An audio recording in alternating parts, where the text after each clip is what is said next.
Look at this. He jumps up on the center console, telling me that he's got to take a crap. He won't take a crap, so he sits down. All right, come on. Get in the truck. Come on in, Jemima. I got some syrup for you, boy. Get in this truck, you fucktastic piece of shit. Come on now, I love you, but it's bullshit. Get in this truck. Get in the truck, boy. Get in the truck. Get in the truck. We gotta do laundry. It's Mother's Day. Shit. Fuck.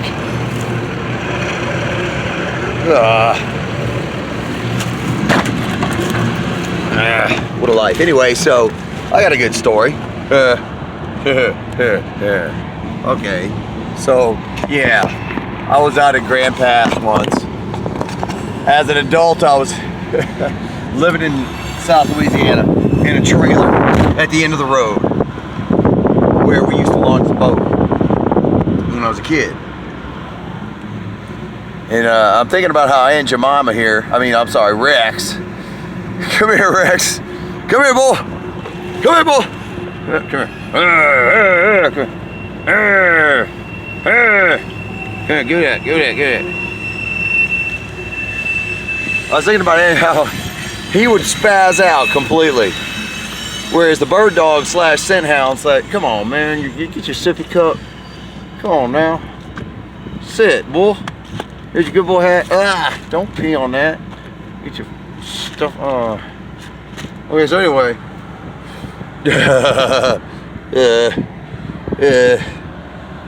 So, yeah.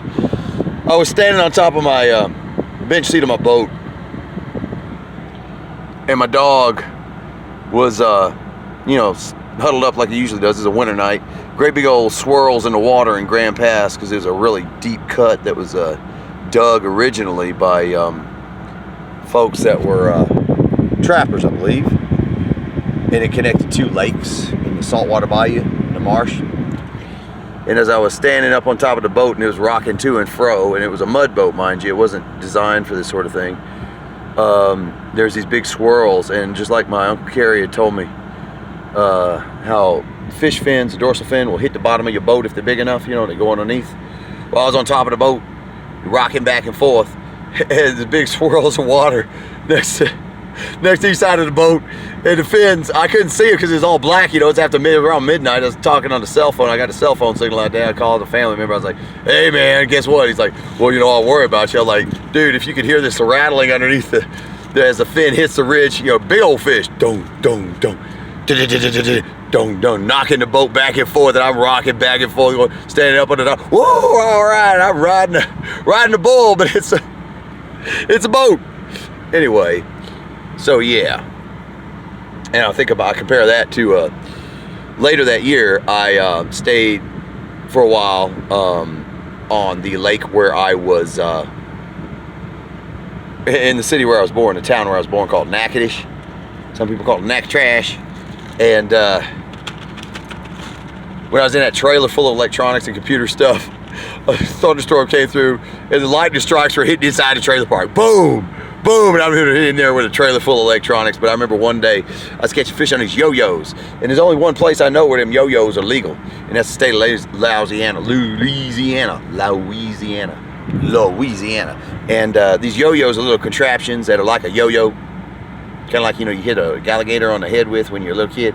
Yeah, don't ask me about that one. Yo-yo feeds a string down to the water, and has a spring and a coil, but it's illegal everywhere else. But I remember one day I had the fish fryer going. It's like a Sunday afternoon. I think it was maybe even Mother's Day, and I just had the window cracked above the kitchen sink. You know what I mean? And by the time I would, that was the easiest catfishing I'd ever done. Because all the yo-yos, you just catch it yourself. You hear a little ting. All right, well, I turn off the fryer, walk, 10 steps from the trailer, at Sedley Lake, and pick up the fish, new fish. Had the 4 yo-yos going. It wasn't great. But I think about how this dog would react when I took that flat bottom mud boat without a keel, without a bow, which I did. I took it out offshore, fighting the waves. I could only go boom, boom, boom, boom. I mean, every wave, and it's a flat bottom mud boat, man, in the middle of the day. And there was tourists, you know, but it was winter. You can see some tourists along the beach. And they're watching this idiot. It's the same mud boat, mind you, as on Grand Pass. The ice chest would go.